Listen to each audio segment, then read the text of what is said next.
نحمده ونصلي على رسوله الكريم اما بعد فاعوذ بالله من الشیطان الرجیم بسم اللہ الرحمن الرحیم رب اشرح لي صدری ويسر لي امری واحلل عقدۃ من لسانی یفقهوا قولی ربنا زدنا علما اللهم فقهنا في الدين اللهم انی اسألک علما نافعا وعملا متقبلا ورزقا طیبا اللهم انفعنا بما علمتنا وعلمنا ما ينفعنا وزدنا علما اللهم انی اعوذ بک من علم لا ينفع ومن قلب لا يخشع ومن نفس لا تشبع ومن دعوة لا يستجاب لها ربی هب لی حکما والحقنی بالصالحین وجعل لی لسان صدق فی الآخرین وجعلنی من ورثة جنة النعیم ولا تخزنی یوم یبعثون۔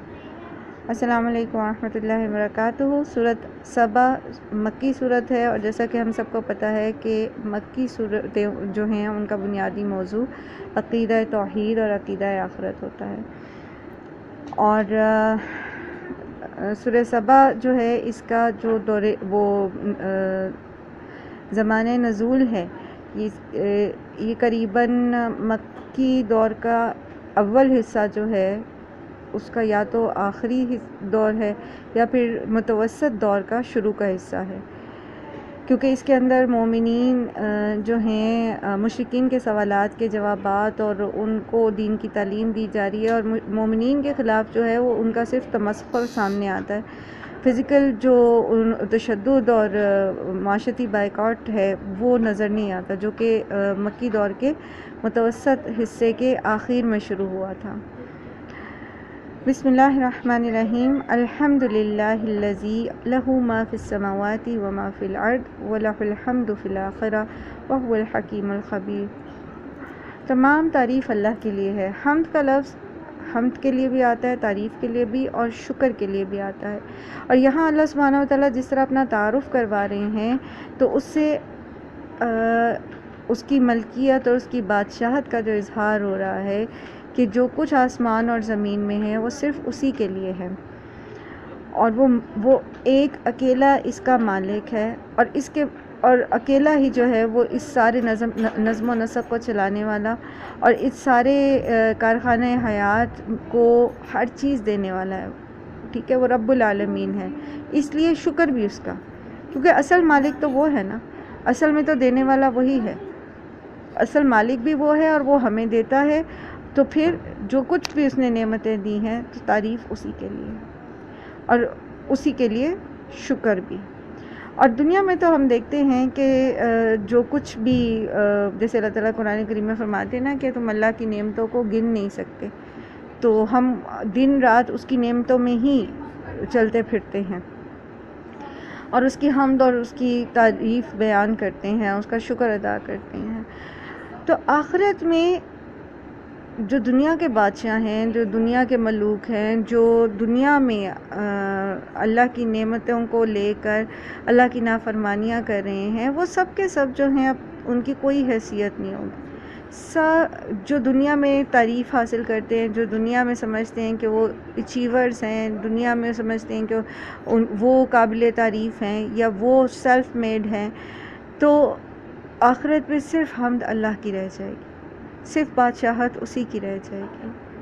اور پھر اللہ رب العزت جس طرح سے لوگوں کے گناہوں کو معاف کریں گے اور مغفرت کریں گے، اور جنت ہے، جسے جنت ہے نا، تو جنت میں لوگوں کا کلام کیا ہوگا؟ آپس میں سلام، اور ان کی سلام سے ابتدا ہوگا کلام کا، اور اللہ کی حمد پر جو ہے اس کا اختتام ہوگا، تو صرف اللہ ہی کی حمد رہ جائے گی آخر میں۔ وَهُوَ الْحَكِيمُ الْخَبِيرُ، اور اس نے یہ پورا کارخانہ خیال جو بنایا ہے یہ اس کی حکمت پر مبنی ہے، اور وہ اس سے مکمل باخبر ہے۔ کون کہاں کیا کر رہا ہے، کون اس کی ناشکری کر رہا ہے، کون اس کی دی ہوئی نعمتیں اسی کی نافرمانی میں لگا رہا ہے، تو اللہ رب العزت کو سب معلوم ہے، اور اس سارے کارخانہ حیات کو بنانے میں اس کی حکمت کار فرما ہے۔ اسی لیے آپ دیکھیے کہ جہاں پر آپ جو چیز بھی دیکھتے ہیں، تو آپ اگر انسان اپنے رب کو پہچاننے والا ہوتا ہے تو فوراً اس کے منہ سے سبحان اللہ نکلتا ہے، فوراً اس چیز کی خوبصورتی میں وہ کریٹر کی مہارت اور کریٹر کی جو خلاقی ہے اس کو ایڈمائر کرتا ہے۔ بنایا ہے وہ پیدا بھی اللہ تعالیٰ نے کیا ہے، اور اس کو پیدا کرنے کے بعد یہ نہیں کہ اللہ تعالیٰ نے اس کو اس کے اون پہ چھوڑ دیا، بلکہ اس کے اوپر ٹوٹل کنٹرول جو ہے وہ اللہ سبحانہ تعالیٰ کا ہے۔ ٹھیک ہے، چلیں جی، ہم بات کر رہے تھے کہ جو یہ ساری کائنات کی بات کرتے کہ اس کے اندر کیا کچھ ہیں، کتنے کتنے بڑے اجرام فلکی ہیں، کیا کچھ اس کے اندر پایا جاتا ہے۔ اور پھر چلے کائنات میں ہماری تصور اتنا زیادہ نہیں آگے جا سکتا، لیکن ہم زمین کو ایٹ لیسٹ تصور کر سکتے ہیں کہ زمین کے اوپر کیا کچھ ہے اور زمین کے اندر کیا کچھ ہے۔ اور اس کو ہم نے جب اللہ سبحانہ تعالیٰ کا اس میں گرامی الملک پڑھا تھا تو اس میں ہم نے بہت ساری کریچرز کو ڈیپ سی کی اور زمین کے اوپر جانور اور پھر پرندے اور پھر ساری کائنات کا جو نظام ہے اس کو بھی ہم نے پڑھا تھا، تو ہم اس کو بڑے اچھے سے تصور کر سکتے ہیں جب ہم یہ پڑھتے ہیں کہ لہو ما فی السماوات و ما فی الارض۔ ٹھیک ہے، اسی کے پاس، اسی کے لیے ہے جو کچھ آسمان اور زمین میں، اسی کے لیے ہے، وہ مالک ہے۔ اور کس لیول پر اس نے یہ چیزیں بنائی ہیں تو وہ آپ سے آپ الحمید ہے، سبحان اللہ۔ اس کا کریشن پلان اور اس کا بیلنس، اور پھر اس کو اس پراپر طریقے سے اربوں خربوں سالوں سے اس کا چلتے رہنا پورے کے پورے سسٹم کا، اور پھر جب تک وہ چاہے گا اس کو اس سسٹم کو چلاتا رہے گا، سبحان اللہ۔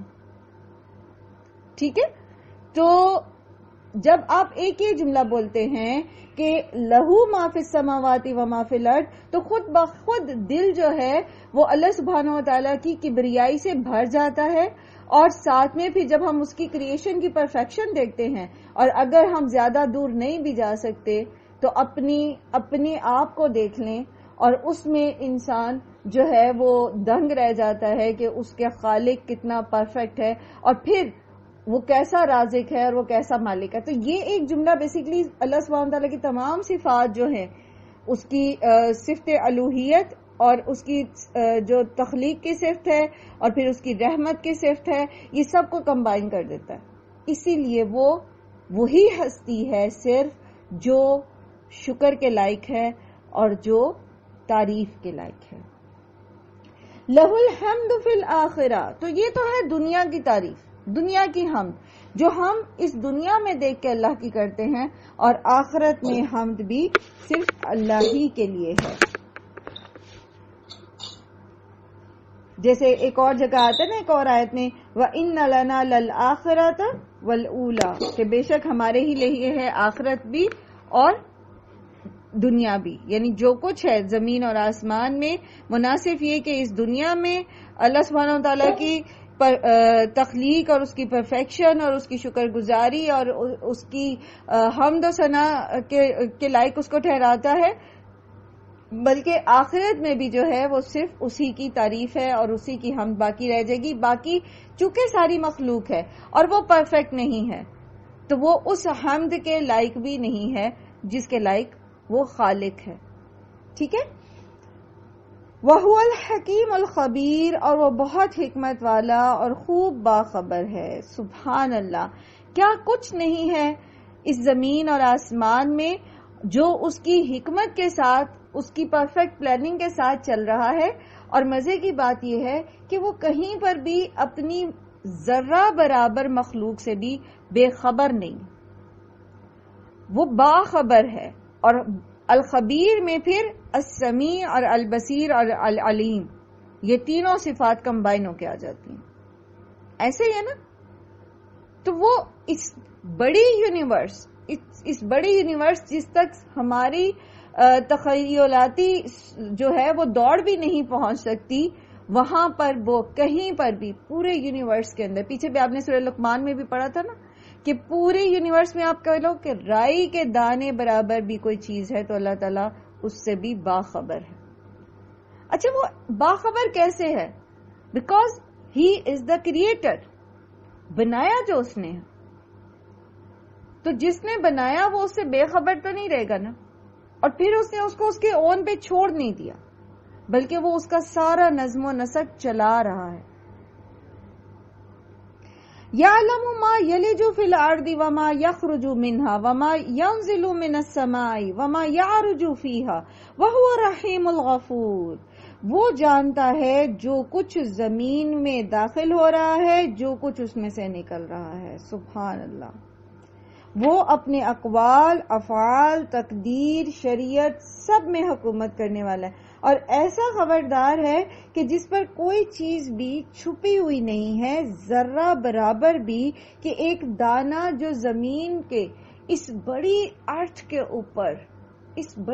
اوپر آپ تصور کریں نا، کہیں پر کسی سمندر میں کوئی ویرانہ جزیرہ ہے، کوئی آئی لینڈ ہے، اور وہاں خضرو پودے ہیں، اور وہ خضرو پودے جو ہیں وہ کہاں گل سڑ کے زمین میں چلے جاتے اور کہاں اس قدرتی نظام کے تحت وہ پھر اگتے ہیں.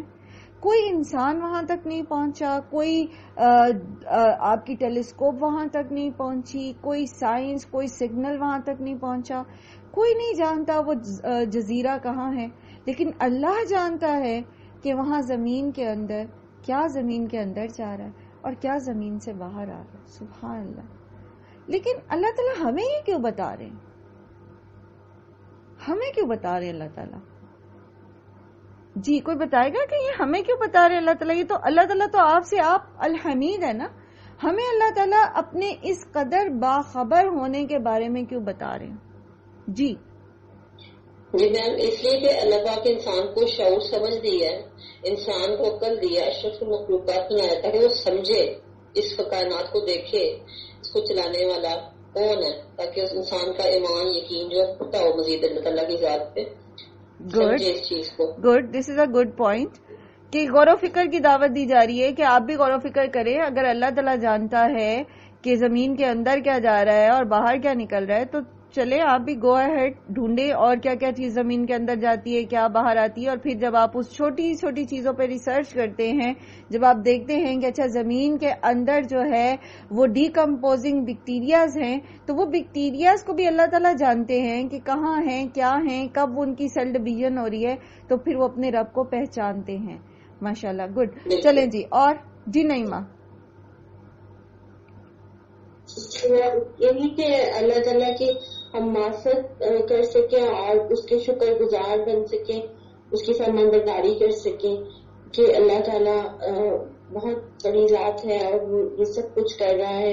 اس کو ہم میرا کوشچن اس کی فرمانبرداری کر سکیں. ہاں میرا کوشچن یہ تھا کہ اللہ تعالیٰ جانتے ہیں، جیسے بھی میں نے ایک مثال دی، میرے سامنے ایک وہ پکچر لگی ہوئی ہے جس میں کوئی ایسا آئی لینڈ جو ہے وہ دکھ رہا ہے، تو اللہ تعالیٰ جانتے ہیں کہ کہاں پر جو ہے وہ کون سا دانہ زمین کے اندر گیا، کون سی باڈی ڈیکمپوز ہوئی، وہ ڈیکمپوز ہونے کے بعد زمین کے اندر گھل مل گئی تو اس میں کتنے % کاربن تھی، کتنے % سلفر تھا، کتنے % اس کے اندر کیا چیز تھی، وہ سارا اللہ تعالیٰ جانتے ہیں. اور پھر اللہ تعالیٰ جانتے ہیں کہ اسی کے اندر سے کون سا بیج نکل کے باہر آ گیا. اللہ تعالیٰ ہمیں کیوں بتا رہے، ہمیں کیا چیز ریئلائز بتا رہے ہیں کہ ہم تاکہ ہم یہ ذہن میں رکھیں کہ اللہ تعالیٰ ہماری ہر چھوٹی بڑی بات کو جانتا ہے. ہم کچھ بھی عمل کرتے وقت یہ نہ بھولیں کہ اللہ تعالیٰ ہمیں ہر وقت دیکھ رہا ہے، اس کو ہماری ایک ایک چیز کا پتہ ہے. بالکل. اللہ تعالیٰ ہمیں یہ ریئلائز کرانا چاہتے ہیں کہ دیکھ لو وہ رب جو زمین میں ایک ایسے دانہ کسی جنگل کے اندر کہیں پر کسی بیل سے کوئی پولن گرین گرا ہے اور وہ زمین کے اندر گیا ہے اور وہاں سے وہ پودا اگ گیا، اللہ تعالیٰ کو جب وہ پتا ہے تو کیا اللہ تعالیٰ کو ہماری حرکات و سکنات کا پتہ نہیں چلے گا؟ کیا اللہ تعالیٰ کو وہ یہ نہیں پتا چلے گا کہ ہم اندھیرے میں اکیلے کمرے میں کیا کر رہے ہیں، یا ہم نے اکیلے بیٹھ کر کسی کے خلاف کیا پلان کیا ہے، یا یہ کہ ہمارے دل کے اندر کسی کے لیے کیا چل رہا ہے، یا یہ کہ ہم نے کہاں کس کا حق ایسے غیر محسوس طریقے سے مارا کہ دوسرے کو بھی نہیں پتا چلا کہ اس کا حق کس نے مارا. ٹھیک ہے، تو اللہ تعالیٰ جانتے ہیں نا، اللہ تعالیٰ کو پتا ہے.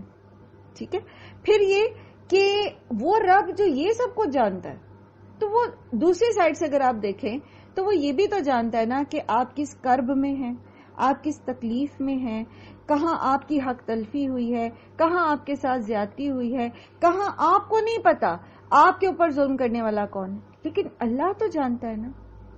تو جب اللہ جانتا ہے, اور پیچھے جائیے موضوع پہ, پھر پیچھے جائیے, لہو ما فی السماوات و ما فی الارض, جس نے آپ کے ساتھ زیادتی کی, جس نے آپ کی حق تلفی کی, جس نے آپ کو دکھ پہنچایا, آپ حق پر تھے لیکن آپ کو آپ کا حق نہیں ملا, تو وہ کرنے والا بھی تو اللہ کے کنٹرول میں ہے نا. تو اللہ چاہے گا تو آپ کو انصاف مل جائے گا. اور اگر دنیا میں بظاہر آپ کو انصاف ملتا دکھائی نہیں بھی دیتا, تب بھی اللہ کو تو پتا ہے نا, اور اللہ تعالیٰ ظالم نہیں ہے. وہ آپ کا حصہ انصاف اگر اس وقت آپ کے صبر کی وجہ سے, آپ کے درجے بڑھانے کی وجہ سے آپ کو دنیا میں نہیں نظر آ رہا ملتا ہوا, تو آخرت میں تو ہے نا. اور آخرت میں کس کی حمد ہے؟ وَلَهُ الْحَمْدُ فِي الْآخِرَةِ, کسی اور کا زور نہیں چلے گا سوائے اللہ. کوئی کتنا ہی بڑا ظالم اور جابر اور بظاہر سیاسی توڑ جوڑ میں کتنا ہی ماہر ہو, کتنی ہی بڑے اقتدار کا مالک ہو, دنیا میں تو اللہ ظالموں کو ڈھیل دیتا ہے فار سم ریزن, لیکن آخرت میں تو نہیں ہوگا. تو جب انسان اپنے رب کو پہچانتا ہے, اس کی صفات کو پہچاننے کی کوشش کرتا ہے نا, تو پھر اس کے اندر سکون اتر آتا ہے, پھر اس کی دعاؤں میں یقین آ جاتا ہے, پھر اس کا اپنے رب کی ذات پر بھروسہ مضبوط ہو جاتا ہے. وَمَا يَنزِلُ مِنَ السَّمَاءِ وَمَا يَعْرُجُ فِيهَا, جو کچھ آسمان سے اترتا ہے اور جو کچھ اس میں چڑھتا ہے. اچھا, آسمان سے اترتا کیا کیا ہے؟ مثال کے طور پر بارش, ٹھیک ہے. اب بارش کے قطرے کتنے آسمان سے گرے ہیں؟ سبحان اللہ, اللہ سبحانہ تعالیٰ کو پتا ہے, اور اللہ کو کاؤنٹ کرنے کی ضرورت نہیں پڑتی کہ یہ اتنے قطرے گرے, اس کو پہلے ہی پتا ہے. سبحان اللہ. اچھا, اور کیا کیا اترتا ہے آسمان سے؟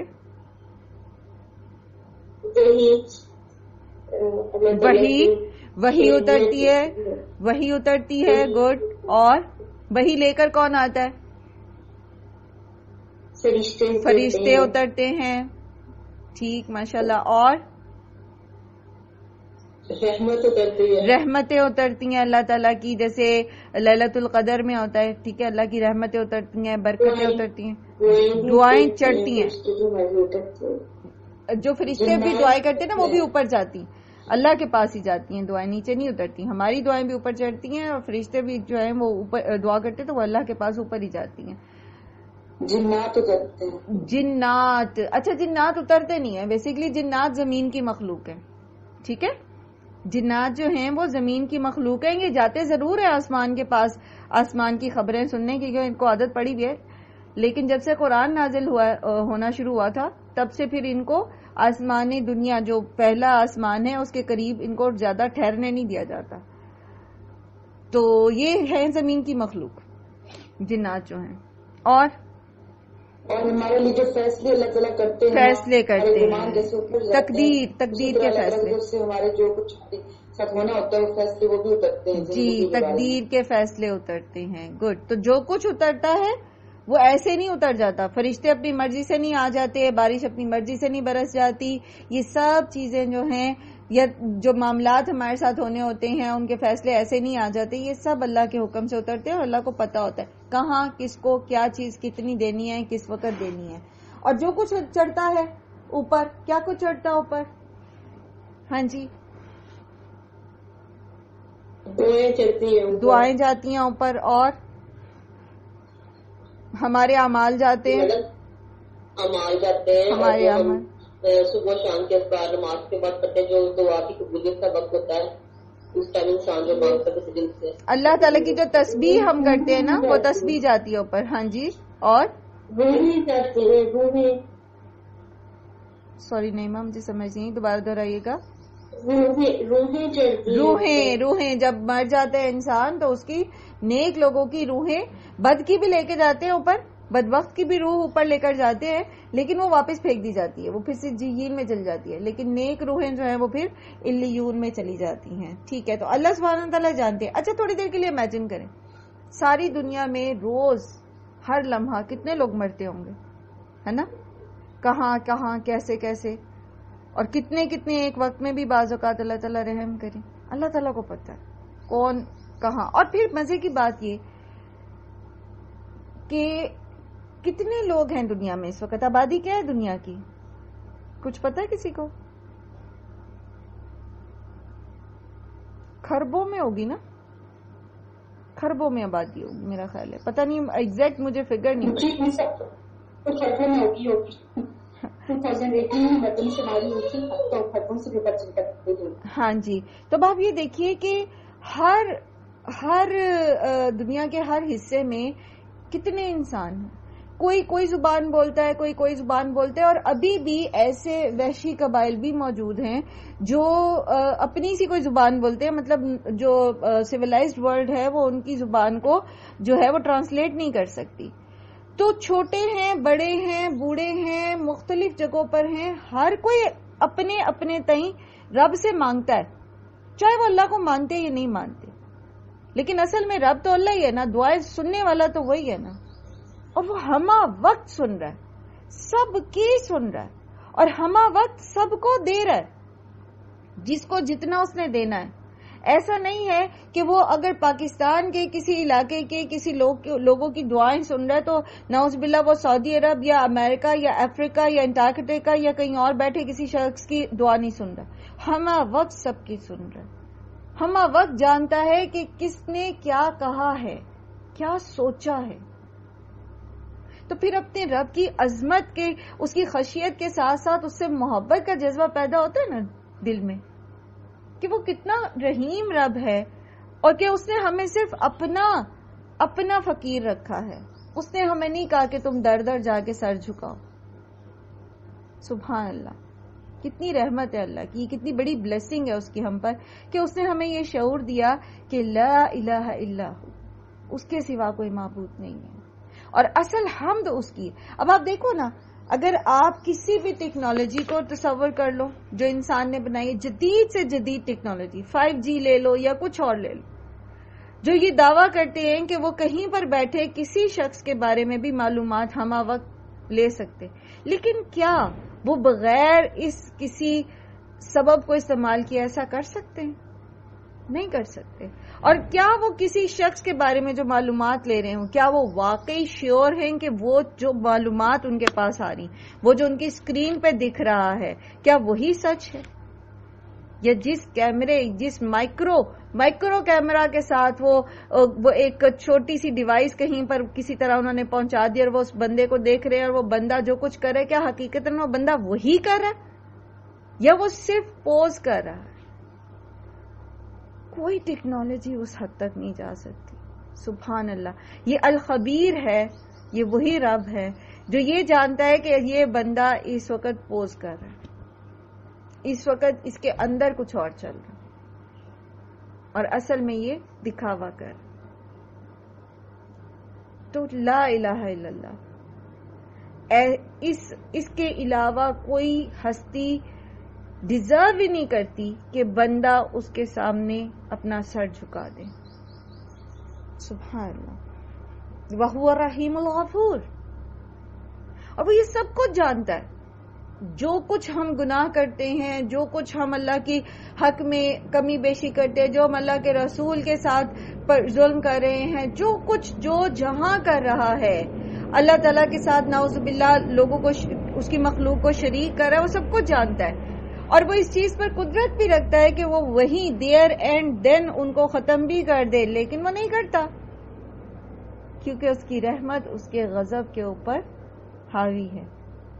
وہ معاف کر دیتا ہے, وہ لوگوں کو مہلت دے دیتا ہے, کیونکہ وہ الحلیم بھی ہے, اور جب کوئی اس کی طرف پلٹ آتا ہے تو پھر وہ کھلے دل سے اس کو معاف بھی کر دیتا ہے. اور اس سارے کریشن پلان میں, اور اس ساری کی ساری اللہ کی صفات پر اس کی رحمت کی صفت غالب ہے. یہ جس طرح اس نے پلان کیا نا سارا کچھ, اس میں اس کا غضب نہیں شامل تھا, اس کی رحمت شامل تھی.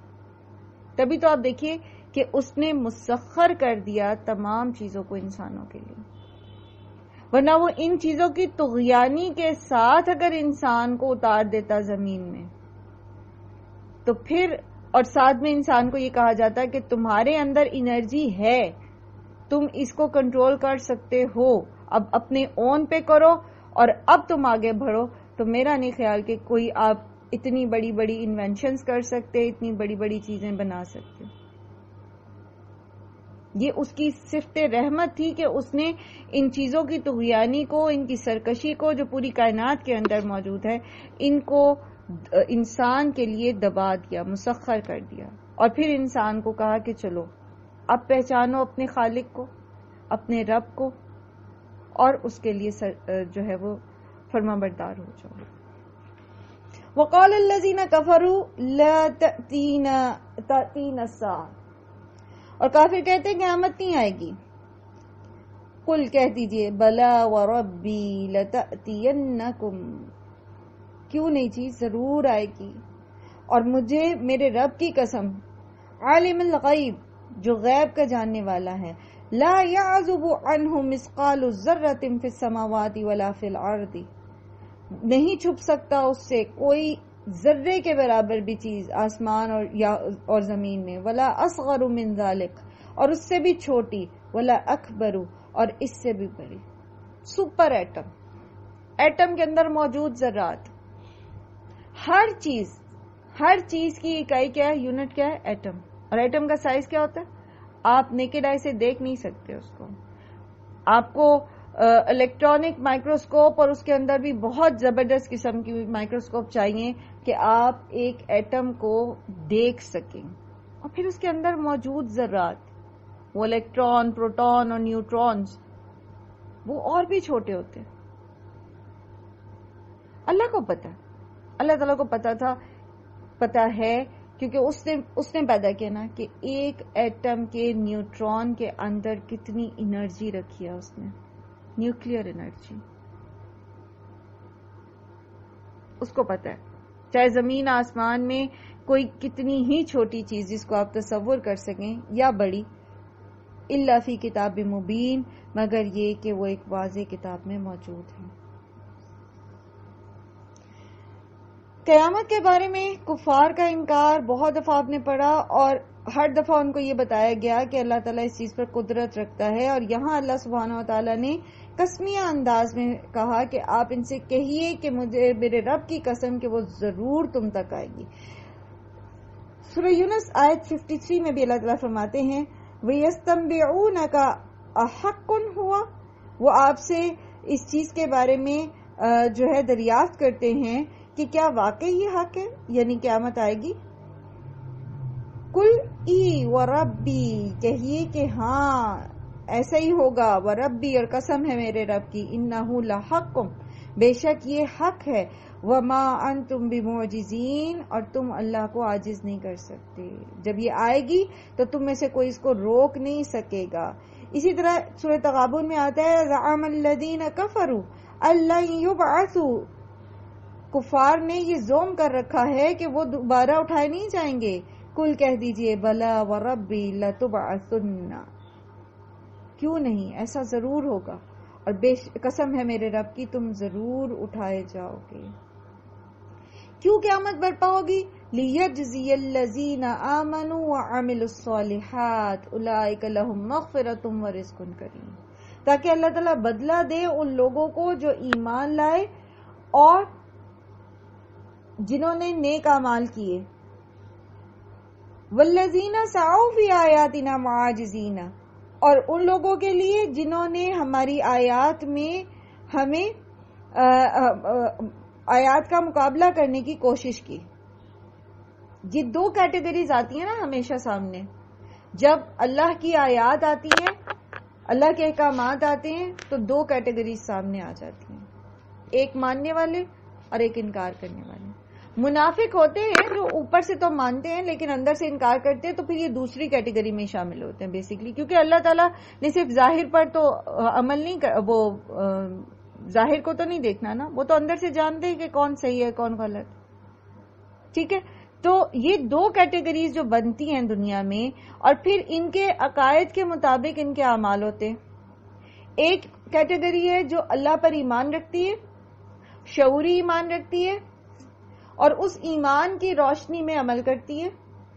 تو پھر اس عمل کرنے کے لیے اس کو اپنے نفس کے اوپر کتنا جبر کرنا پڑتا ہے، اس کو اپنے دشمنوں کو معاف کرنا پڑتا ہے، کہیں پر اس کو اپنی حق کو چھوڑنا پڑتا ہے، کہیں اس کو مشکل کام جو ہیں وہ کرنے پڑتے ہیں جو اس کے نفس پہ گرا ہیں یا فزیکلی بھی اس کو تھوڑا مشکل لگتے ہیں، کہیں اس کو اپنے مال کی قربانی کرنی پڑتی ہے بخوشی،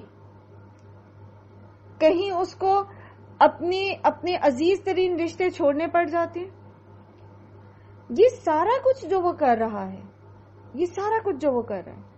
جان، مال، وقت، محبتوں کی قربانی، یہ سب کچھ جو وہ کر رہا ہے، یہ اتنا بڑا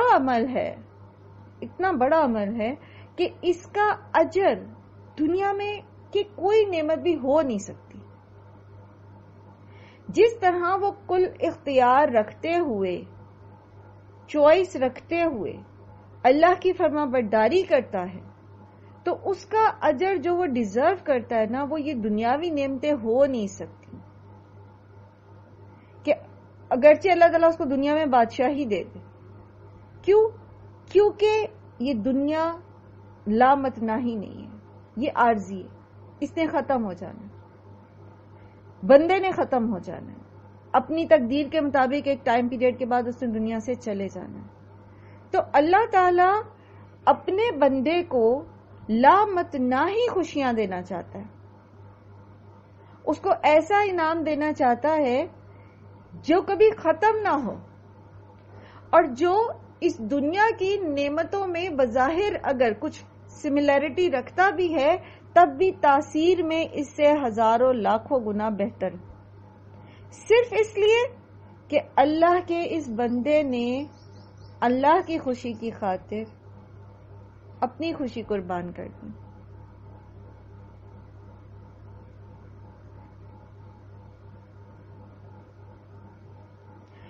اسی طرح آن ادر سائڈ وہ لوگ جنہوں نے اللہ کی حدوں کو توڑا، اللہ کی مخلوق پر ظلم کیا، اللہ کے ساتھ شرک کیا، لوگوں کا حق مارا، لوگوں کو ذہنی اذیت دی، لوگوں کو جسمانی اذیت دی، تو ان کی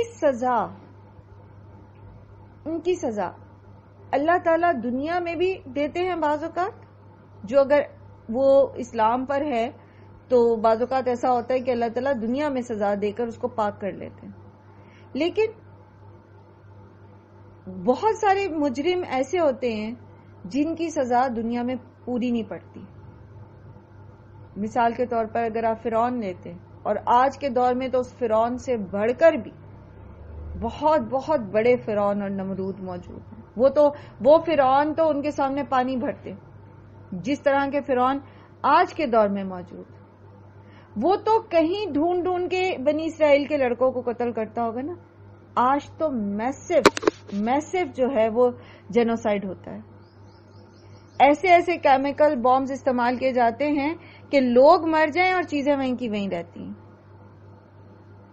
سیریا کے اندر ایسے کیمیکل بامز استعمال کیے گئے جس سے جو جہاں تھا نا زیرو، اس کا دم گھٹ کے وہ وہیں مر گیا.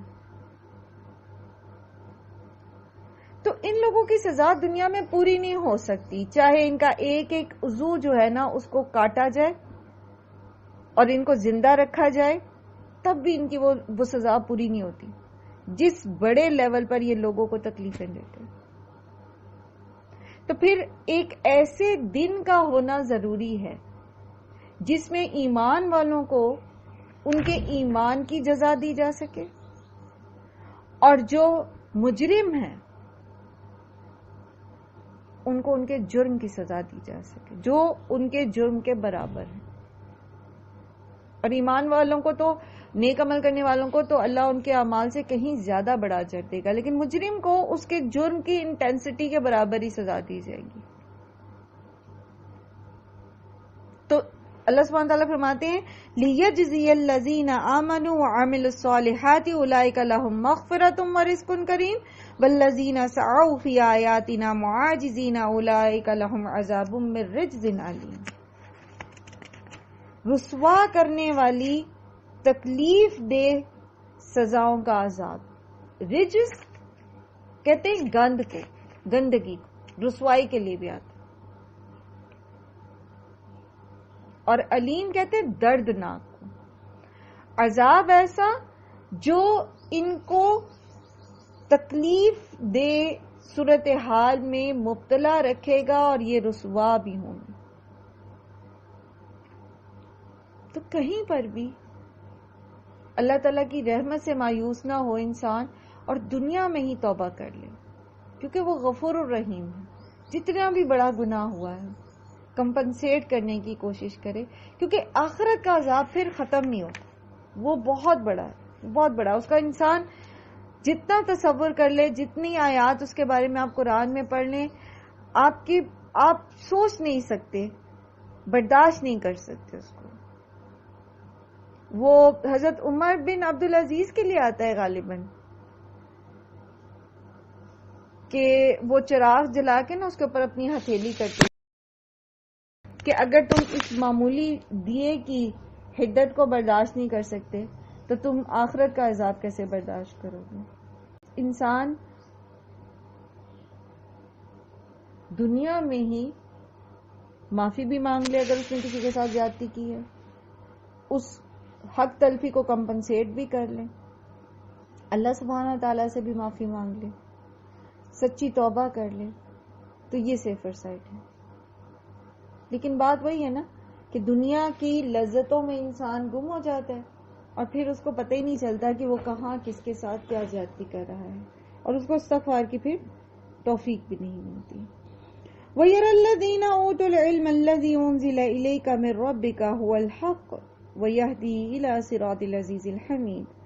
جنہیں علم ہے وہ دیکھ لیں گے کہ جو کچھ آپ کے رب کی جانب سے نازل ہوا ہے وہ سراسر حق ہے، اور اللہ غالب خوبیوں والے کی راہ کی طرف راہبری کرتا ہے. یعنی جو قرآن ہے یہ جن لوگوں کے پاس پہلے سے جن کو علم دیا گیا ہے، اہل کتاب بھی اس سے مراد ہو سکتے ہیں، ذی شعور باشعور لوگ بھی ہو سکتے ہیں، کہ جو کچھ آپ صلی اللہ علیہ وآلہ وسلم کی طرف اللہ تعالیٰ نے نازل کیا ہے وہ بالکل سچ ہے، وہ درست ہے، وہ کسی مجنون کی بات نہیں، وہ کسی ساحر کا سحر نہیں ہے، وہ کسی متکبر کی بڑھ نہیں ہے، کسی شاعر کا شعر نہیں ہے، کسی کی لا یعنی گفتگو نہیں ہے، بلکہ وہ اللہ سبحانہ و تعالی جو العزیز الحمید ہیں اس کے راستے کی طرف رہنمائی کرتا ہے.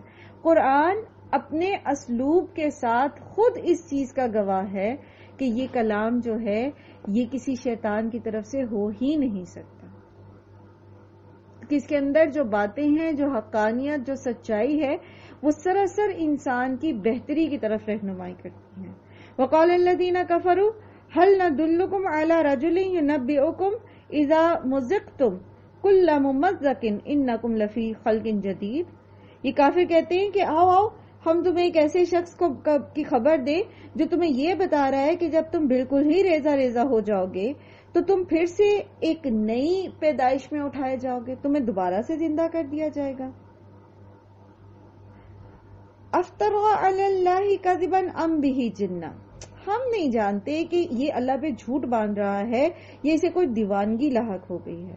بل الذین لا یؤمنون بالآخرۃ فی العذاب وضلال بعید. اللہ تعالیٰ فرماتے ہیں حقیقت یہ ہے کہ یہ لوگ جو آخرت پر یقین نہیں رکھتے یہی عذاب میں اور دور کی گمراہی میں ہیں. یہ نبی صلی اللہ علیہ وآلہ وسلم پر جھوٹ کا الزام لگاتے ہیں، یہ آپ صلی اللہ علیہ وآلہ وسلم کو مجنون کہتے ہیں.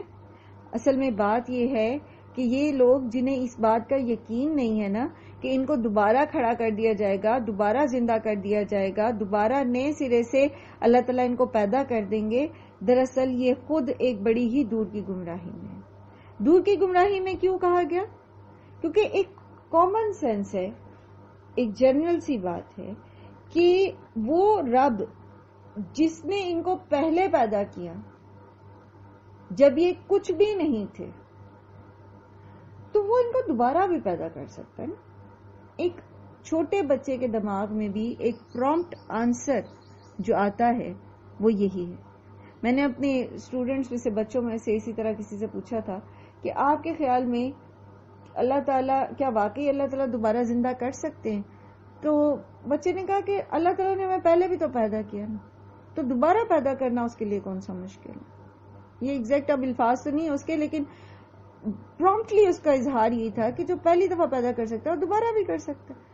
تو سوائے دور کی گمراہی، تعصب اور ایک میں نہ مانوں کی جو کیفیت ہے انسان کی، وہی ہے جو اس کو اس چیز سے وہ کر رہی ہے کہ وہ انکار کرے، اس چیز پر ابھار رہی ہے۔ ادروائز عقل تو یہ بتاتی ہے کہ ایسا ممکن ہے، یہ مشکل نہیں۔ اللہ تعالیٰ فرماتے ہیں افلم یروا الی ما بین ایدیہم وما خلفہم من السماء والارض، کیا اب انہوں نے دیکھا نہیں کہ جو کچھ ان کے آگے اور پیچھے ہے آسمان اور زمین میں، ان نشأ نخسف بہم الارض، اگر ہم چاہیں تو ہم ان کے ساتھ زمین کو دھسا دیں، او نسقط علیہم کسفا من السماء، یا ان کے اوپر توڑ گرائیں آسمان سے کوئی ٹکڑا، ان فی ذلک لآیۃ لکل عبد منیب، بے شک ان کے لیے ہر رجوع کرنے والے دل کے لیے اس میں ایک نشانی ہے۔ اللہ سبحانہ و تعالی قدرت رکھتے ہیں زمین اور آسمان کی تخلیق کی، جیسے اللہ سبحانہ و تعالی فرماتے ہیں وَالسَّمَاءِ بَنَيْنَاهَا بِأَيْدٍ وَإِنَّا لَمُوسِعُونَ وَالْأَرْضَ فَرَشْنَاهَا فَنِعْمَ الْمَاهِدُونَ، ہم نے آسمان کو اپنے ہاتھوں سے بنایا اور ہم ہی اس کو وسعت دینے والے ہیں، اور ہم نے ہی زمین کو بچھایا اور کتنا بہترین ہم بچھانے والے ہیں۔ اور پھر آگے اور پیچھے سے انسان اس چیز کو دیکھتا ہے کہ ہسٹری میں اس کے سامنے بھی بعض اوقات جب زلزلے آتے ہیں تو کس طرح زمین دھس جاتی ہے، اور کس طرح اللہ سبحانہ و تعالیٰ آسمان سے یالہ باری کرتے ہیں اور چیزیں ٹوٹ پھوٹ جاتی ہیں، تباہی آتی ہے۔ پیچھے ماضی میں دیکھیں ہسٹری میں کیا کچھ نہیں ہوا۔ تو اللہ چاہتا ہے اگر جس نے اس آسمان اور زمین کو پیدا کیا وہ زمین کو پھاڑ دے، آسمان کو پھاڑ دے، اس میں سے کوئی ٹکڑا گرا دے کہیں پر، کوئی بڑا سیارہ جو اللہ کے حکم سے ابھی زمین سے نہیں ٹکرا رہا، جیسے پہلے بگ بینگ ہوا تھا، دوبارہ سے ٹکرا جائے زمین سے، زمین ختم ہو جائے، یہ جو اللہ کو جھٹلا رہے ہیں یہ کہاں ایگزسٹ کریں گے؟ ذرا غور تو کرے انسان کہ جس نے اتنی بڑی کائنات پیدا کی، جس نے مجھے پیدا کیا، کیا وہ اس چیز پر قدرت نہیں رکھتا کہ وہ چاہے تو یہ سب کچھ ختم کر دے اور دوبارہ نئے سرے سے سب کچھ بنا دے؟ کامن سینس کی بات ہے نا۔ اگر کوئی اللہ کو نہ بھی مانے اور صرف اس چیز پر غور و فکر کرے کہ یہ کائنات آئی کیسے، میرا وجود کہاں سے آیا۔ جب ہم بہت چھوٹے تھے نا تو مجھے عادت تھی کہ میں اکثر اس چیز کو لے کے بیٹھ جاتی تھی کہ میں ابو کی بیٹی ہوں تو ابو دادا ابو کے بیٹے ہیں، تو دادا ابو کس کے بیٹے ہیں، پھر ابو بتاتے میرے دادا ابو کا یہ نام ہے، اچھا پھر وہ کس کے بیٹے تھے، پھر وہ کس کے، پھر وہ کس کے، تو ابو مطلب بڑے پھر ہنس کے یہی کہہ دیتے کہ حضرت آدم سے ملتا نا جا کے، تو اچھا پھر حضرت آدم کہاں سے آئے؟ بچوں کے ذہن میں ایسے سوال آتے ہیں نا، آپ سے بھی بچے پوچھتے ہوں گے، آپ کے ذہن میں بھی بچپن میں آتا ہوگا انسان کہاں سے آیا۔ تو سوچتے ہیں نا، پھر جب انسان سوچتا ہے تو سوچتے سوچتے جب پھر وہ غور و فکر کرتا ہے اور تعصب سے پاک ہو کر، تو پھر وہ ایوولوشن کے نظریے کو بھی جھٹلا دیتا ہے۔ اس کو پتہ لگ جاتا ہے کہ یہ جو ایوولوشن کا نظریہ ہے، جو ڈارون کی تھیوری ہے، یہ تو ایک ایسی ہی لایانی باتیں ہیں، اس کا حقیقت سے کوئی تعلق نہیں ہے، تو یہ بنانے والا کوئی اور ہے، کوئی اور کریٹر موجود ہے۔ تو پھر آہستہ آہستہ وہ اللہ تک پہنچ جاتا۔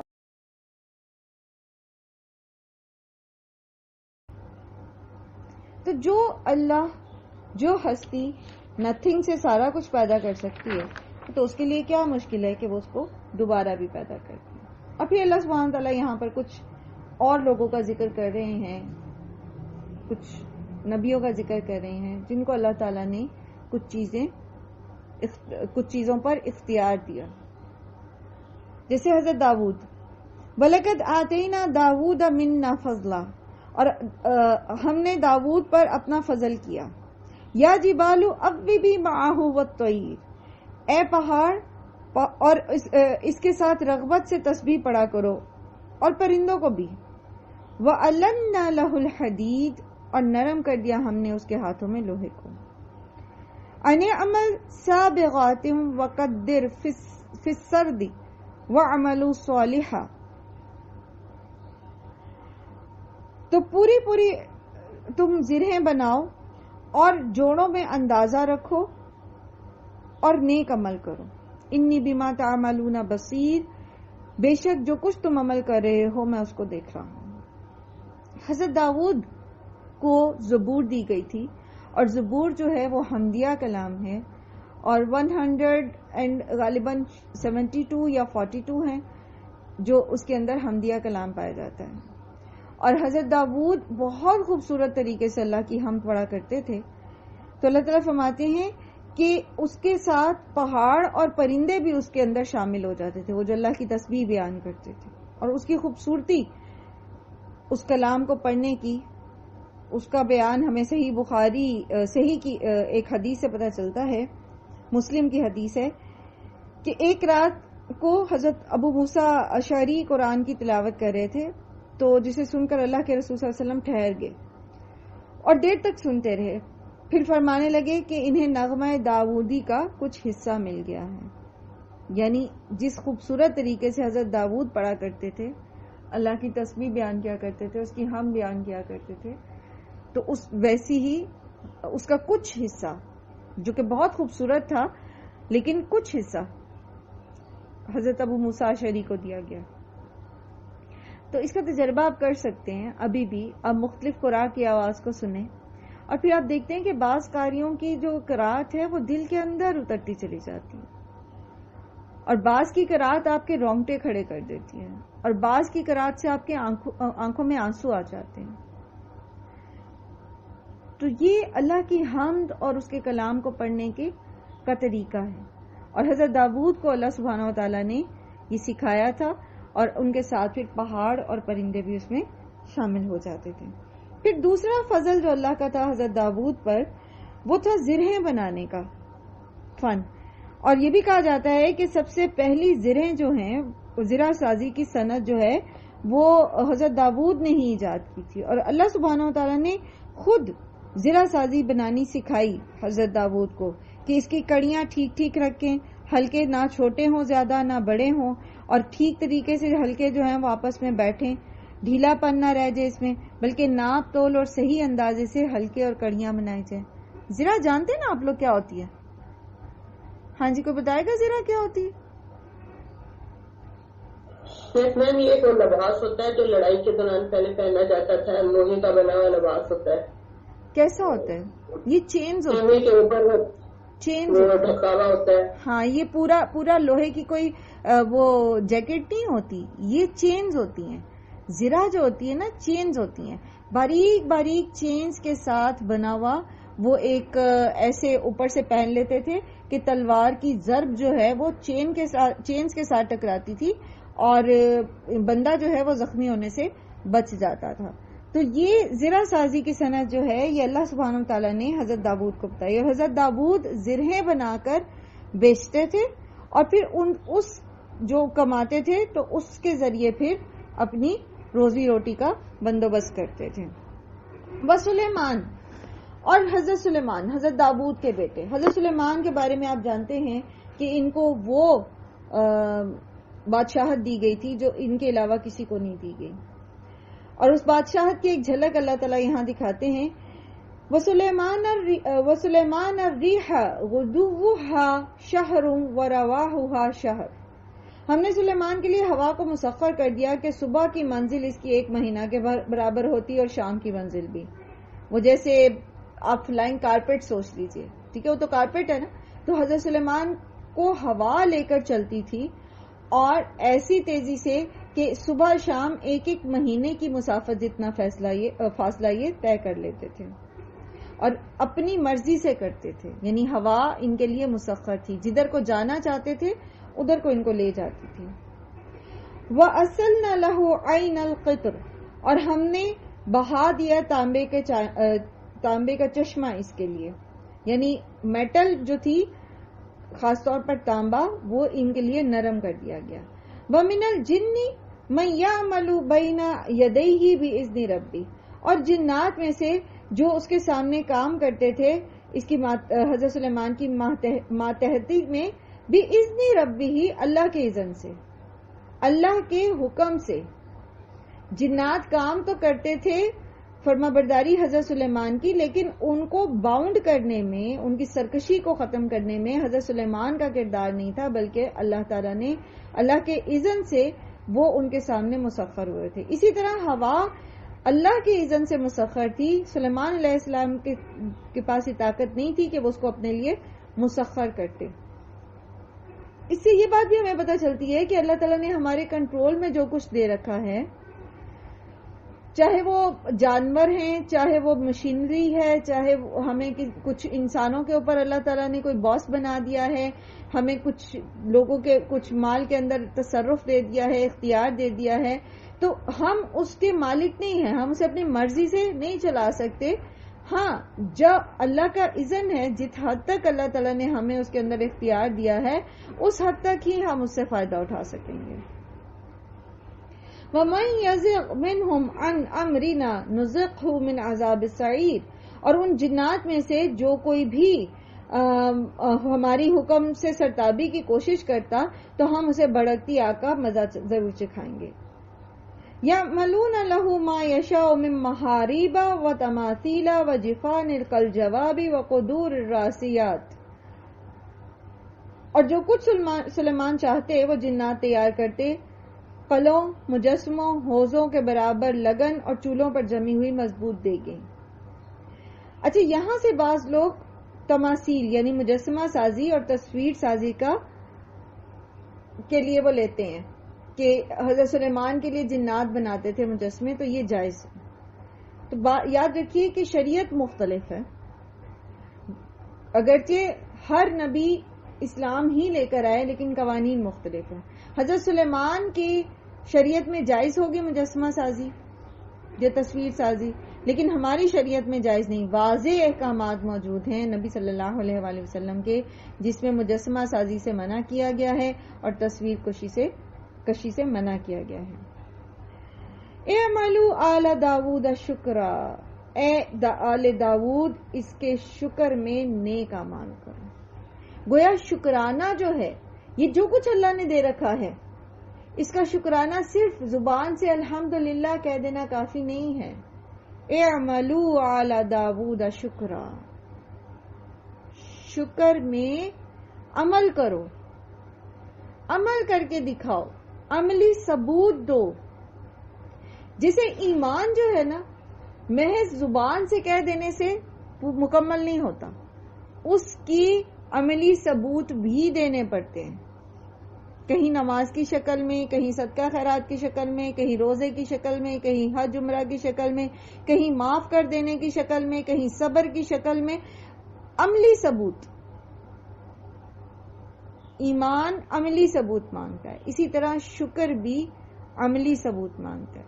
اگر آپ واقعی شکر گزار ہیں نا، تو پھر اللہ کی دی ہوئی ان نعمتوں کو اللہ کی راہ میں لگائیں گے، اور اگر آپ واقعی شکر گزار نہیں ہیں تو پھر زبان سے تو کہتے رہیں گے الحمدللہ، اور دل میں جو کیفیت ہے وہ آپ کے عمل میں جھلکے گی۔ اگر وہاں ناشکری ہے، اگر وہاں یاسیت ہے، اگر وہاں شکوہ ہے، تو وہ آپ کے عمل میں جھلکے گی۔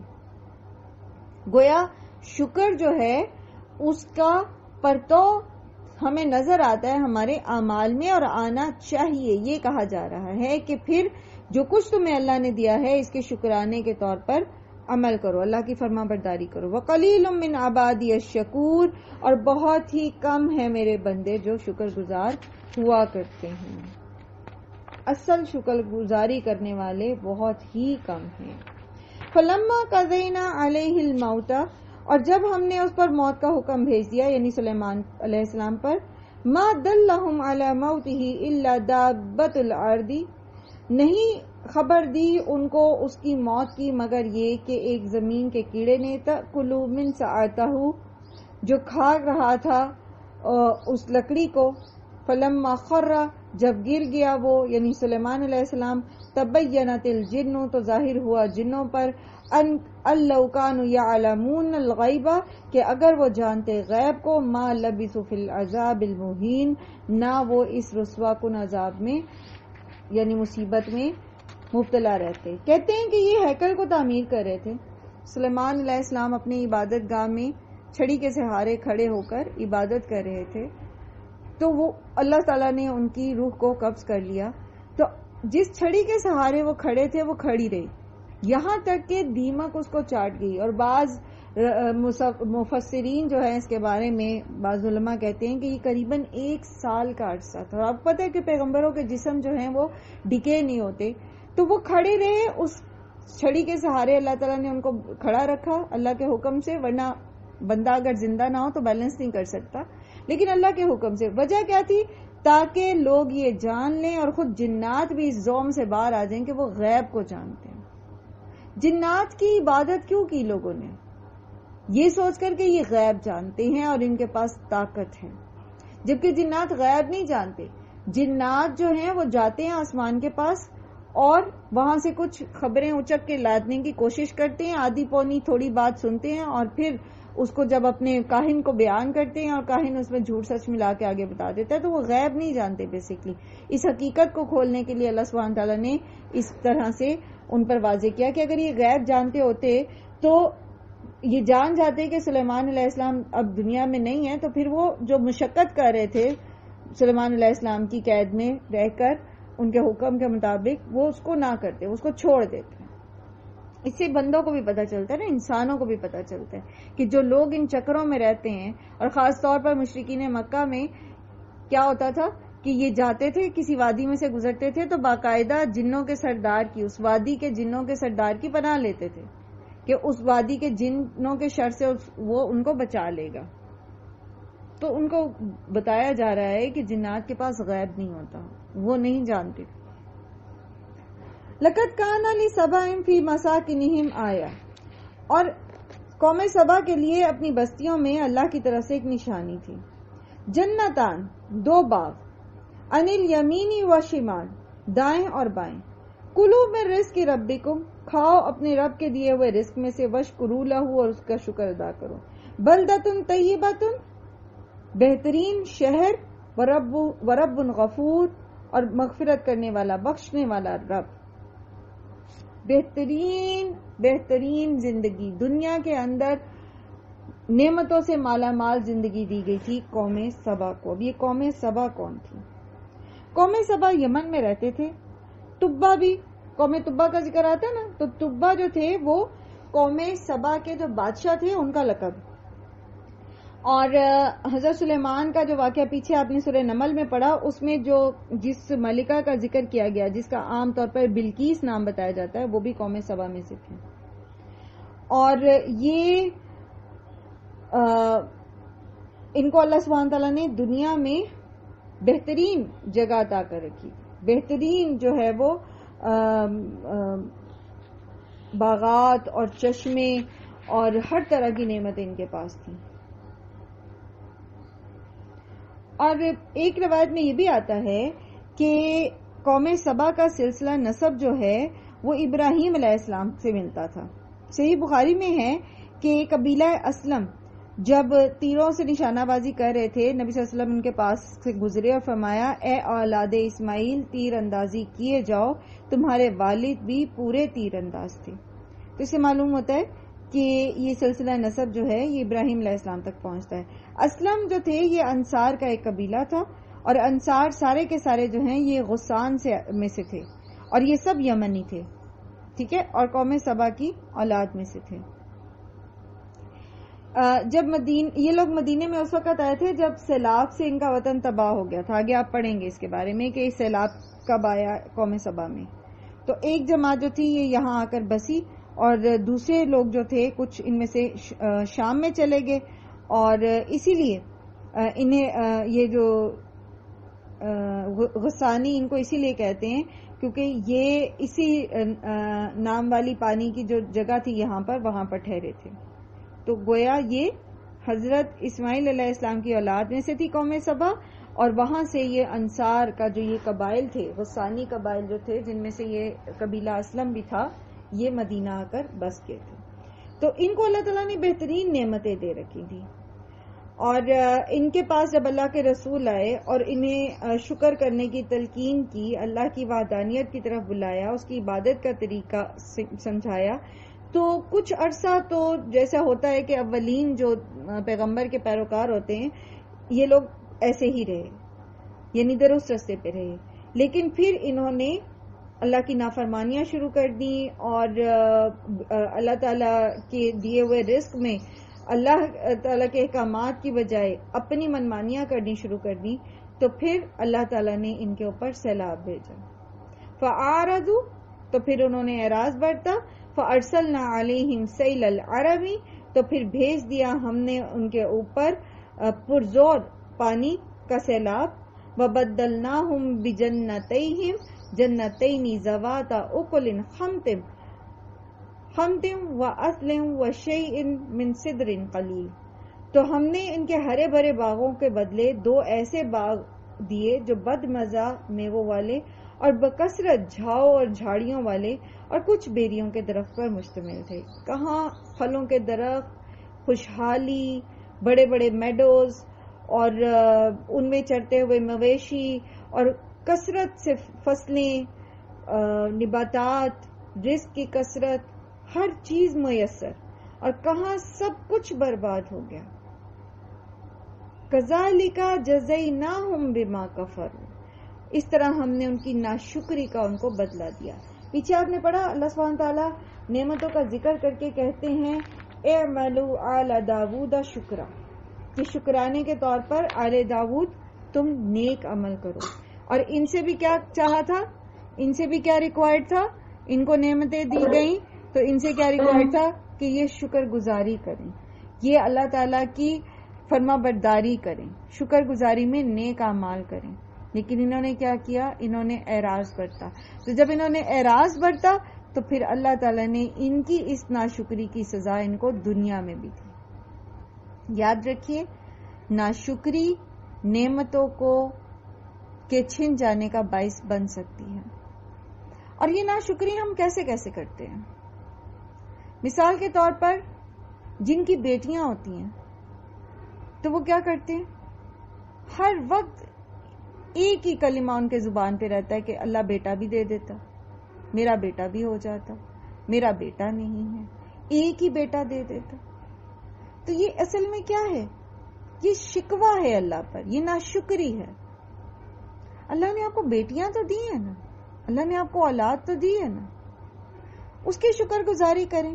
ان بیٹیوں کی پرورش اللہ کی فرما برداری میں کریں، ان کو اللہ کی نیک بندیاں بنائیں، ان کے لیے ایسے بر تلاش کریں جو اللہ کے نیک بندے ہوں تاکہ یہ آپ کے لیے صدقہ جاریہ بنے، بجائے اس کے کہ انسان ان کو دنیا میں بھی اذیت میں رکھے ان بچیوں کو، اور سب کچھ ان کو دینے کے ساتھ ساتھ ایک یہ مسلسل ڈوز ان کے کان میں ڈالتا رہے کہ ان کا چونکہ بیٹا نہیں ہے تو شاید یہ بیٹیاں کوئی ویلیو نہیں رکھتی ہیں. یہ بھی ناشکری کی ایک قسم. اسی طرح کھانا پینا، اسی طرح ہر چیز. انسان کے بارے میں شیطان نے یہ کہا تھا اللہ تعالیٰ سے کہ تو ان میں سے اکثر کو ناشکرا پائے گا. تو اللہ تعالیٰ کہتے ہیں کہ شیطان اپنے گمان میں بہت حد تک درست ثابت ہوا. تو ہم اپنے ایٹیٹیوڈ کو دیکھیں نا، اگر اپنے رویے کو دیکھیں تو ہمارے رویے میں زیادہ ناشکری پائی جاتی ہے، کم شکر گزاری پائی جاتی ہے. ہمیں اسر تو نظر آتا ہے، اپنے ارد گرد بکھرا یسر نظر نہیں آتا، حالانکہ یسر اسر سے کوانٹٹی میں ہمیشہ زیادہ ہوتا ہے، ہمیشہ. لیکن انسان کو وہ تنگی، وہ تکلیف، وہ پریشانی وہ زیادہ نظر آ رہی ہوتی ہے. اور جو اس کے ارد گرد اللہ نے آسانیاں بکھیر رکھی ہیں، جو اللہ تعالیٰ نے اس کے ساتھ بھلائیاں کر رکھی ہیں، جو اس کو نعمتیں دے رکھی ہیں، اس کو نظر نہیں آتی. تو یاد رکھیے جب ہم ناشکری کرتے ہیں نا تو ناشکری سے اللہ تعالیٰ بعض اوقات نعمتیں چھین بھی لیتا ہے. اور اگر فزیکلی وہ نعمتیں جیسے قوم سبا سے چھین لی، اگر فزیکلی ایسا نہ بھی ہو تو ان نعمتوں میں سے برکتیں اٹھ جاتی ہیں ہماری ناشکری کی وجہ سے. پھر ہم ان نعمتوں کو انجوائے نہیں کر پاتے، ان نعمتوں کی برکتیں حاصل نہیں کر پاتے. آپ نے دیکھا ہوگا کہ لوگ جو ناشکری طبیعت کے حامل ہوتے ہیں وہ کبھی زندگی میں خوش نہیں ہوتے. تو یہ جو نعمتوں کی انجوائمنٹ ہے، نعمتوں کو جینا ہے، ان سے اپنی زندگی کے اندر رنگ بھرنا ہے، وہ اس سے محروم ہوتے ہیں کیونکہ ان کی نظر اس ایک چیز کے اوپر ٹکی ہوئی ہوتی ہے جو ان کے پاس نہیں ہے. تو جو اتنا کچھ ہے وہ اس سے بھی لطف اندوز نہیں ہو سکتے. تو یہ تو ان کی سب سے پہلی سزا ہوتی ہے ناشکری کی کہ وہ ناخوش رہتے ہیں. اور جب وہ خود ناخوش رہتے ہیں نا تو ان سے جو نیگیٹو وائبز نکلتی ہیں نا وہ ان کے ارد گرد کے ماحول کو بھی آلودہ کر دیتی ہیں. تو ایسے ناشکرے لوگ اپنے لیے بھی سزا ہوتے ہیں اور دوسروں کے لیے بھی تکلیف دہ ہو جاتے ہیں بعض اوقات, اور اس سے پھر ریلیشنز بھی خراب ہوتے. تو ناشکری کا یہ جو منفیت ہے, جو نیگیٹیوٹی ہے, یہ بڑھتی چلی جاتی ہے, پھیلتی چلی جاتی ہے, اور انسان ساری زندگی ناخوش رہتا ہے اور دنیا سے بھی ناخوش چلا جاتا ہے, اور پھر اس کی بڑی سزا آخرت میں پاتا ہے ناشکری کی. ذالک جزیناہم بما کفروا وہل نجازی الا الکفور, اور اسی طرح ہم نے ان کو ناشکری کا بدلہ دیا, ہم ایسی سخت سزا بڑے بڑے ناشکروں کو دیتے ہیں. وجعلنا بینہم وبین القری التی بارکنا فیہا, اور ہم نے بنایا ان کے اور ان بستیوں کے درمیان جس میں ہم نے برکت دے رکھی تھی, قرن ظاہرۃ وقدرنا فیہا السیر, اور چند بستیاں اور رکھیں جو برسر راہ تھیں, ان کے سامنے تھیں, ظاہر تھیں, اور ان میں چلنے کی منزلیں ہم نے مقرر کر دی تھیں. سیروا فیہا لیالیا وایاما آمنین, چلو پھرو ان کے بیچ میں دن اور رات میں امن اور سلامتی کے ساتھ. یہ لوگ جو تھے جو تجارت کرتے تھے تو اللہ سبحانہ و تعالیٰ نے ان کی تجارت کے جو راستے تھے وہ منزلیں جو تھیں ان کے لیے آسان کر دی تھیں. ان کے قریب قریب بستیاں تھیں. یہ کسی مسافر کو اپنے ساتھ جو ہے وہ بڑے بڑے کوئی سامان اور جسے وہ کہتے ہیں نا زیادہ راہ لے کر جانے کی ضرورت نہیں پڑتی تھی. ہر منزل پر جو ہے وہ کوئی نہ کوئی ایسے بستیاں تھیں یا باغات تھے جہاں سے اپنی خوراک کا اور انتظام کر لیتے تھے. پھر چونکہ بستیاں آبادیاں قریب تھیں تو چوروں ڈاکوؤں اور لٹیروں کا بھی خطرہ کم تھا, اور جہاں جی چاہا رات گزار لی, جہاں جی چاہا اپنے دن میں آرام کر لیا. کہا جاتا ہے کہ یہ بستیاں جو ہیں یہ صنع کے قرب و جوار میں تھیں, اور ان کو یہ والی اللہ تعالیٰ کی نعمت جو ہے یہ بھی پسند نہیں آئی. فقالوا ربنا باعد بین اسفارنا وظلموا انفسهم, تو یہ کہنے لگے کہ اے ہمارے پروردگار ہمارے سفر دور دراز کے کر دے. وظلموا انفسهم, اور چونکہ انہوں نے اپنے ہاتھوں اپنا برا کیا, فجعلناهم احادیث ومزقناهم كل ممزق, تو ہم نے ان کو بھولے بھسرے فسانوں کی صورت میں ٹکڑے ٹکڑے کر کے اڑا دیا. ان فی ذلک لآیۃ لکل صبار شکور, اور بے شک اس میں نشانی ہے ہر بہت صبر کرنے والے اور بہت شکر گزار کے لیے. اس میں ایک نصیحت ہے ہمارے لیے. سب سے پہلی چیز تو یہ کہ اس راحت اور آرام سے یہ لوگ جو ہے نا یہ متکبر ہو گئے, یہ پھول گئے. جس طرح بنی اسرائیل کو جب منو سلوہ دیا گیا تھا نا تو منو سلوہ انہیں ہضم نہیں ہوا, وہ آسمانی توشہ جو تھا وہ ان کو اس سے وہ بیزار ہونے لگے اور انہوں نے لہسن پیاز طلب کیا. اسی طرح ان کو یہ آسان سفر جو ہیں یہ بور کرنے لگے, منوٹنس آ گئی ہے جی زندگی میں. تو یہ انہوں نے سوچا کہ کوئی دور دور کے سفر کرنے چاہیے تاکہ درمیان میں جنگل آئیں, غیر آباد جگہیں آئیں, کوئی کھانے پینے کا لطف بھی آئے. جیسے قوم موسیٰ نے یہ سوچا تھا نا کہ کیا منو سلوہ ایک ہی طرح کا ذائقہ ہے اور بس ایک ہی پرندے کا گوشت ہے, ایک ہی طرح کا میٹھا ہے, کچھ گیہوں, کوئی دال, کوئی مسور, کوئی پیاز, کوئی لہسن ہو, کچھ ہم کاشتکاری کریں, کچھ ہمیں بھی پیداوار کاٹنے کا مزہ آئے, کوئی وہ جسے کہتے ہیں نا کہ اچیومنٹ کو ہم بھی انجوائے کریں, کوئی سیلف سیٹسفیکشن ہونی چاہیے. تو جس طرح اللہ تعالیٰ نے ان پر اس بہتر چیز کو چھوڑ کر ادنا چیز کو چوز کرنے پر ذلت اور مسکنت طاری کر دی تھی. وہ آپ کو یاد ہوگی سورہ بقرہ کی وہ آیت جس میں حضرت موسیٰ پھر ان کی اس فرمائش پر کہتے ہیں کہ اتستبدلون الذی ہوا ادنا بالذی ہوا خیر اہبطوا مصرا ان لکم ما سألتم فضربوا علیہم الذلۃ والمسکنہ فضربت علیہم ذلۃ والمسکنہ. کیونکہ انہوں نے اس جو نعمت اللہ تعالیٰ دے رہے تھے اس کو کم جان کر اس کی ناشکری کرتے ہوئے اپنے لیے دنیاوی زندگی کو پسند کیا. اللہ تعالیٰ ان سے یہ کہہ رہے تھے کہ آپ کے پاس جو کچھ ہے کھانے پینے اور چیزوں کی اگانے اور ان میں اپنا وقت نہ لگائیں، آپ وہ کام کریں جس کے لیے آپ کو مصر سے نکالا گیا ہے، اور جا کے فلسطین میں اپنا وطن آزاد کریں اور اللہ کے دین کو نافذ کریں. ان کو جو ہے وہ منہ کا ذائقہ لگا ہوا تھا، ہمیں تو یہ چیزیں چاہیے. اسی طرح قوم سبا نے کیا. اللہ تعالیٰ فرما رہے نا کہ کیا ہے ان کے پاس، باغ ہیں بہترین قسم کے، دائیں بائیں بڑے بڑے میڈوز ہیں اور پھلدار رزق کی فراوانی ہے. وشکروا لہو، اللہ کا شکر ادا کرو. تمہارے پاس اللہ نے تمہیں پرسکون زندگی دی ہے، وہ رب غفور، اور بخشش کرنے والا رب ہے، اس کی عبادت کرو، دین کا کام کرو. لیکن انہیں یہ چیز پسند نہیں آئی، انہیں تو ایڈونچر چاہیے. ہم بور ہو گئے جی، یہ کیا گئے ہیں، صبح گئے ہیں شام واپس آ گئے تجارت کر کے، اور وہی لگی بندی جو ہے وہ روٹین ہے. کوئی ایڈونچر ہونا چاہیے. تو پھر کیا ہوا، اللہ تعالیٰ نے اس قوم سبا کو بکھیر دیا. یہ اب ان کا سیلاب آیا وہاں پر، اور سیلاب سے پھر یہ جان بچانے کے لیے تتر بتر ہوئے. تو جیسے ابھی ہم نے پڑھا کہ کوئی مدینہ میں آ گیا تو کوئی شام کی طرف چلا گیا، تو یہ قوم تتر بتر ہوگی، بکھر گئی.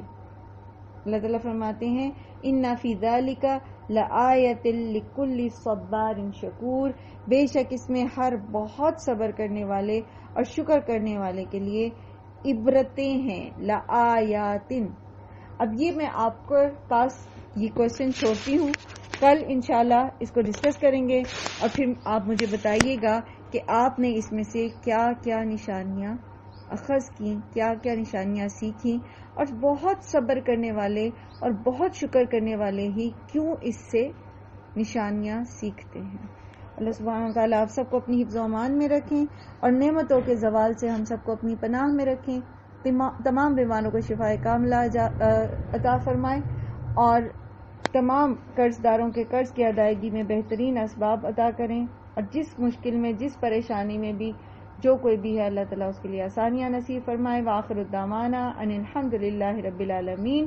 سبحانک اللہم و بحمدک، نشہد ان لا الہ الا انت، نستغفرک و نتوب الیک. السلام علیکم و رحمۃ اللہ وبرکاتہ.